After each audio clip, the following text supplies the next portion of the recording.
galing San Beda, galing ng San Beda.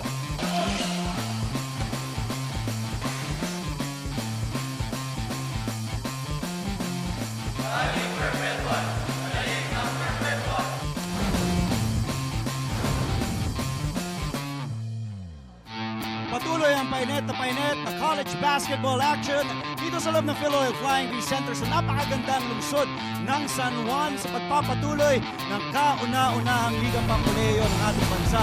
This is your NCAA Season 94, 2 games down, 1 more to go on this Friday triple header. Nagtagumpay ang EAC sa score ng 89-85 against Mapua in their first game. Sinundan naman ng panalo ng Arellano University kontra sa JRU Heavy Bombers sa 79-70. At ngayon naman, isa sa pinakamakulay na rivalry sa kasaysayan ng Philippine Collegiate Basketball ang inyong masasaksihan. It's Moralia versus Mendiola. It's San Beda versus Letran. Round 1, live and exclusive on SNA. Hello and magandang hapon sa lahat ng ating mga manunod sa saan man kayo naroon sa Pilipinas at sa buong mundo via TFC. I'm Andre Felix signing on. And with me is the one and only strength and conditioning coach. Talagang busy, lagari, racket kung saan-saan, Martin Antonio aka Coach Hammer. Magandang araw sa iyo, Marts. Natawa ko dun sa lagari. Magandang hapon sa iyo, Andre. What a way to cap off our triple header on a Friday rivalry game. San Beda, Letran. Let's get down to business and back into action. I've been waiting for that line of yours all season long as we take a look at the updated team standings after that exciting overtime win by Perpetual Help yesterday on their home floor. At yung 2 games kanina, this is where we stand. San Beda still undefeated. Letran just 1 loss so far in season 94. We need to forget all the stats. Itong dalawang team ngayon ang magkatapat. 1 loss for the Letran Knights. Wala pang talo ang San Beda. They want to get that first loss. Talking about the Letran Knights, we'll see kung ano yung game plan nila ngayon dahil for the first time in years, they have a front court that could really match up with the San Beda Red Lions. And speaking of the front court, let's talk about the front court of San Beda, particularly one of their leaders, their veterans playing his final year in the NCAA. JV Mocon had a double-double nung huling laro kontra sa Mapua nung nakaraang Biyernes kung saan dinomina ng San Beda ang laro ngayon sa score na 88-70. JV had 22, 16 rebounds, dagdag mo pa yung 4 assists. And it was in the third quarter that he really woke up double digits yung third quarter na yun. Mabigat yung 3 out of 6 sa 3-point shots and all of them coming from Robert Bolic's kick-out passes. Out-rebounded nila ang nakakarami nilang mga koponan. Titignan natin kung he would still be performing at the same level against his vaunted and daunted front court ng Letran Knights. Pinagmamalaki ng Guagua, Pampanga, 6'3". He wants to leave a mark on his last year sa San Beda, sa NCAA, bago siya tumungo sa pro ranks. Pag-usapan naman natin ang kabilang panig. Isa pang Kapampangan, the big man, Larry Muyang, whom Coach Jeff Napa is just all raves when it comes to talking about Larry Muyang. Double-double din ang ginawa ni Muyang in their last game nung Martes, 88-70 when they took down Arellano University. 16 points, 10 boards. Ang importante doon, Andre, 6 out of 7 on the field goals. Larry Muyang gets into the spots, hindi siya nagmamadali, getting the ball at the right place at the right time and maximizing those touches. 3-headed monster ang ilalim nila, ang Bohot, Muyang at Fajarito. First time ito talagang, I can't stress it enough that they have, might be arguably the best front court in the NCAA right now. Well, by the way, in season 94, 77.4% from the field. Number 1 in the NCAA. Itong si Larry Muyang. And to complete our trio for a third game this Friday afternoon, let's welcome in the one and only brains behind the bench, Ms. Siege Tantenko. Siege, good afternoon. Magandang hapon, Andrew and Coach Hammer. Isang mainit na labanan ang inaasahan ng buong NCAA at sigurado kung mag-iinit din ang ating social media. So, gamitin niya lang ating official hashtag. That's hashtag NCAA Season 94 at hashtag Galing NCAA. Yan, syempre, para mapakita namin ang inyong mga tweets live on air during our game. Pwede niyo rin kaming itag gamit ang aming social media handles right now on your screen. Aabangan namin ang inyong mga posts and mga kapamilya. I'll be right back with my first report. Andre? Thank you, Siege. That's right. We will get back to you as the game goes on. Thank you, Ms. Siege Tantenko. You can hear the cheers, the jeers. We're here at the side of Letran, but also you should see the red side of San Beda, where they are really, really excited. It's Jeff Napa and Boyd Fernandez, San Beda versus Letran. Round number 1, live in your NCAA on SNA.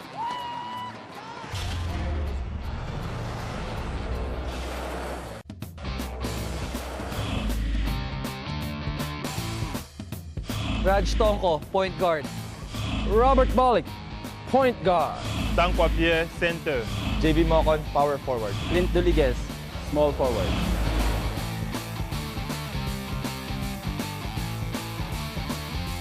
JP Calvo, point guard. Jeric Balanza, guard. Larry Muyang, center. Christian Pajarito, power forward. Bong Quinto, forward.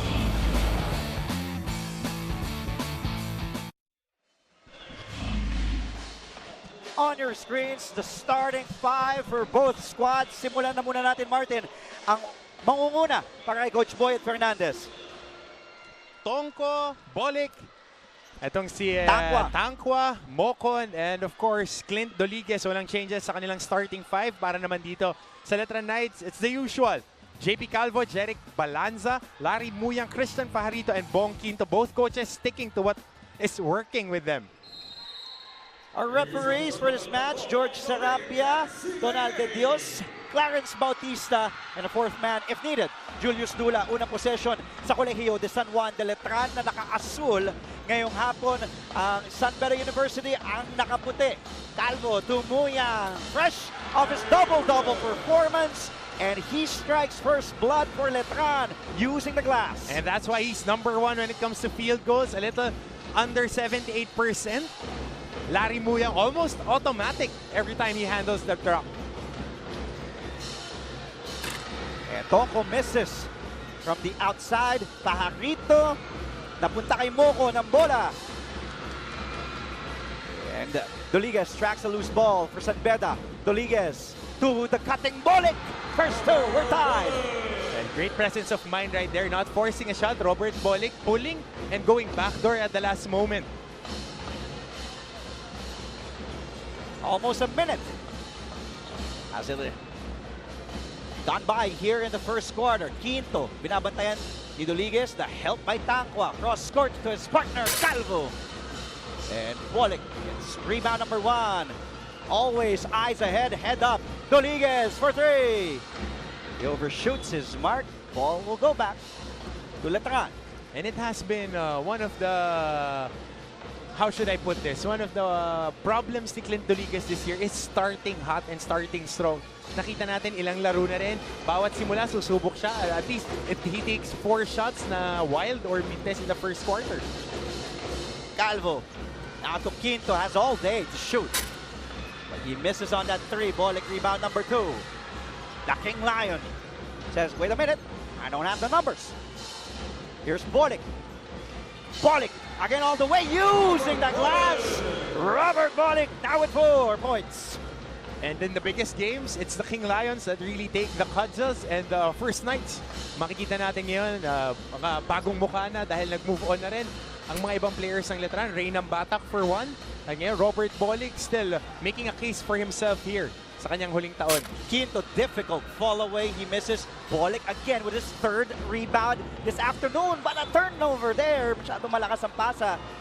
Apologizes to Clint Duliges. And you gotta credit din as we see this backdoor ni Robert Bolick on that first basket ng San Beda in this familiar 2-man game with JV Mocon. Pero we need to credit the defense of the Letran Knights really sprinting hard and preventing any advantage on the fast break. Letran lost their first match in this season against Perpetual Health. San Beda, still the record is unscathed at 4-0. We will take a quick break. We return with more NCAA action. So after sorting things out, we are back live on SNA. Clock is working. Game resumes. Muyang inside to Quinto, posting up Duliges. A couple of moves. Good defensive stop by San Beda. Bolick ahead to Duliges. Bolick using that Mocon screen. Rodriguez to Mocon. Against Pajarito. Mocon, the fall away. Tangwa with the offensive board. And look at the big boy, Larry Muyang. And that's what I was saying, Andre. Usually, when Letran plays that small ball, nahihirapan sila defending the interior. But right now, sa pick and roll, Christian Pajarito was there. Walang atake. Larry Muyang nasa ilalim. Hirap na hirap ang San Beda. I think this is probably the biggest or one of the biggest lineups of Letran that we've seen in the past years. Oh, definitely. And one of the toughest. Dahil pagka napunta ka dyan sa ilalim, mahihirapan ka talaga mag-fabricate ng opensa. With all due respect, I know they did win in season 91, pero hindi naman kalakihan yung lineup na yun. Of course, and it was the Mark defense. Cruz. It was that defense of Coach Aldin Ayos' system that may have, but this lineup of Coach Jeff Napa right now is solid, and he loves this lineup. Bagay to sa sistema ni Coach Jeff. As we take a look at our tweets right now, Archel Atienza goes, Battle of the Rivals. Yes, Animus and Beda, go JV Mocon. Thank you for that tweet. But here in Dubai, I can still hear the sound of clanging and roaring between the rivalry. Yeah, this rivalry dates back to 1950. What a move by Jeric Balanza! And Jeric Balanza, kasama to dun sa champion team ng season 91. He was a freshman, right now a grizzled veteran. And nakita mo yung galaw na yung kontra-tsempo, sidestep finishing.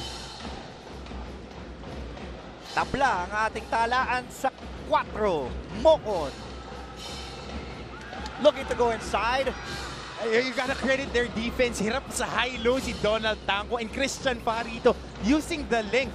Usually, JV Mocon may mga clean look sa entry pass doon. Wala eh. Parehong koponan, shooting 2 of 8 so far. A scramble for the leather. Tanco says, I have the ball. Now I'll give it to our leader. Here's Bolik on the attack to his partner, Mocon. Ang bilis ng pace natin. Perfectly ran. Fast break play. Attracting the defender and dropping it at the last moment. JV Mocon finishing it. And a few words from his head coach, Boyet Fernandez. We will take another break. Lamang ang San Beda sa Letran, 6-4. Kayo'y nakatutok sa NCAA Season 94 dito lang sa SNA. Mahirap talunin, masarap laruin. Ganyan inilarawan ni Coach Boyet Fernandez ang rivalry ng San Beda at Letran. Sabi niya, first quarter pa lang pero dapat iparamdam na natin ang ating defensive intensity. Dapat maramdaman ng Letran. Kahit magaling sila this season, iba ang laban na ito. Sa panig naman ng Letran, sabi ni Coach Jeff Napa, sa tagal ko na sa Letran, nasa puso ko na ayokong magmatalo sa San Beda. Pinaalala niya sa team niya, masusubukan tayo ng todo, but today we show them we are ready to play. Back to you, Andre. I like that. Thank you, Siege. Both coaches are winners. Coach Boyet Fernandez and Coach Jeff Napa. And they acknowledge that these two teams are contenders and Final Four early favorites. Unang yes para sa tres, courtesy of Raj Tonko. And Raj Tonko still waiting for that breakout game dito sa season na to. Pero Christian Pajarito medyo may iniinda dun sa landing niya kanina. Bahagyang natapilok yung paa niya. Pajarito, the offensive board up, but ball hits Muyang's foot. Goes out of bounds. Bola ay babalik sa panig ng San Beda. Balasa ng mga players. Dito natapilok si Christian Pajarito. Nakikita natin sa end of their bench.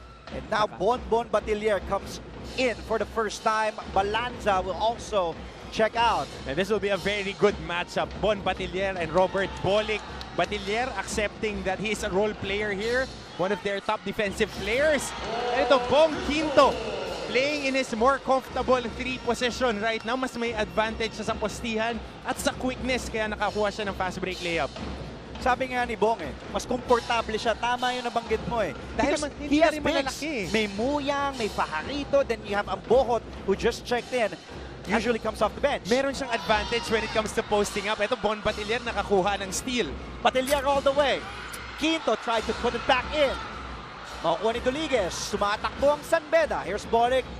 Steps on the brakes. Bolik surveying. Duliges. Free for 3. Yes! Para sa tres! At magandang kick out doon, not forcing any shot ng si Robert Bolick. Clint Duligas had the daylight, a second or two before he launched that shot. So Beda is shooting 33.3% from three-point land in season 94. As we take a look, they've hit 2 threes already, one from Tonko and one from Duligas. A nice pass there by Bon Batillier. Attacking and attracting the defense. Kasi markado na rin to si Batillier. Bago pa siya naglaro sa NCAA, scorer na. Kaya yung rotation talagang sumasama sa kanya. And 4 out of the 7 players na pinasok ni Coach Jeff Napa so far ay naka-score na. Para sa Letran, Bolick, gandang depensa ni Batillier. Mas magandang opensa mula sa King Lion. Robert Bolick now with 7 markers. And now you see the competitiveness between these two guys. Parehong tubong South yan. Bon Batillier nakadepensa all over Robert Bolick, pero na-shoot pa rin yung palobong tira na yun from the 3-point area. Bolick picks it up. Here's Bolick to Tangwa. Robert Bolick enjoying the competition. Talagang ang taas ng level ng inilalaro niya. Doing it from both sides of the floor. Oh, Bolick loves this. He loves big moments of bright lights. Muyang, some way, somehow, gets that one, plus the foul for the big boy. Ang tawag nga dito sa larong labas, sure 2 points eh.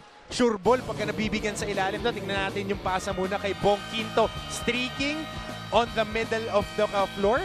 Middle lane, catch, turn, and finish. And of course, Sir Berg Capis, enjoy. Si Ang ating Lodi, paboritong letranista. Pero kay medyo push pa sila dyan ni Sir Dingdong Marco. How about this good defense, better offense from the King Lion. Robert Bolick scores 17-10 with 2:16 remaining in the first. A native of Yaounde, Pierre Donald Tangwa is his full name. 23 years of age. As we take a look at his numbers, 17-7-2. Not as physically imposing as Sam Ekwe, not as flashy as Sudan Daniel, but he gets the job done.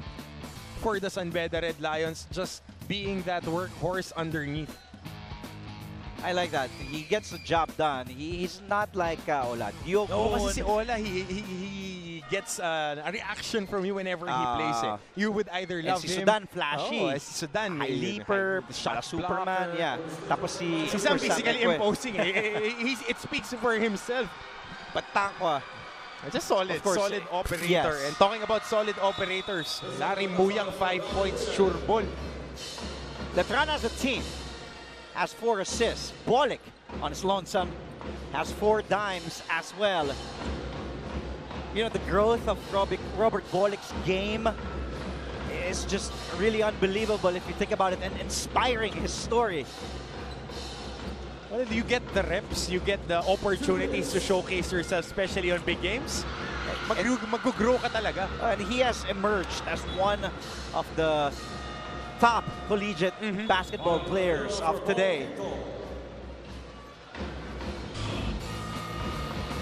Sayang yung tira na yun sa ilalim ni Tangwa. Dalawang naka-asul. Hindi nagkaamoy yan. Pero Andre, pansinin natin the rotation of the Letran Knights is totally deeper right now. They're going at least 10 guys. Ngayon, 4 off the bench. Si JP Calvo na lang yung starter na nandyan. And high quality recruits tong mga to. Hindi basta-basta players lang. Offensive foul. Called on Kenmark Carino. Ayun, dun sa pag-set ng screen ni Kenmark Carino, natawagan siya ng offensive foul kasi hindi pa nakaset yung paa niya, gumalaw na agad. And we're seeing Franz Abuda after a long time kabalik from his injury. Welcome back, Franz Abuda. 50% ng San Beda from the field. Habang ang mga Letranista, 31% so far. They're down by 6. They have the basketball with less than 2 minutes remaining here in the first period. Here's Ambohon, corner jumper. It's good. It is a 3 for J.O. Ambohon. Might not be as bulky as Larry Muyang, but still also as effective. Stretch 4, may tira sa labas at matangkad at least 6'6" tong si J.O. Ambohon. Naibaba sa 3 ang kalamangan ng San Beda. Presbitero in trouble, traveling. And that's the trademark pesky defense by the Letran Knights. Kita mo, Andre, pati yung backup point guard nila as we see, Bon Batilier playing decoy and kicking it out. Nakikita mo yung respeto ng depensa sa kanya. The helper is always there. Pero kita mo yung backup point guard, Fran Yu, another scorer. Beda has given the ball away 7 times compared to Letran so far 4. Here's Batilier, guarded by Bolic. Batilier partially blocked. Carino off to Bolic. 1 minute to go in the first period. Presbitero back to Bolic. Down to Taqwa. There's that quick double team. Bolic, 10 to shoot. Underneath to Carino. Blanca ni Ambohot. Binura yung dukot ni Ken Mark Carino. Saktong-sakto sa kamay neto ni Gio Ambohot. Batilier. Ambohot. He will not hesitate.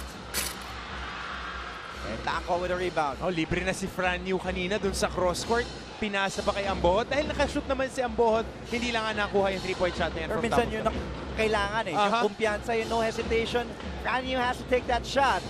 It was wide open. And a foul. Mukhang kay Gio ibibigay. It will be Ambohot's first.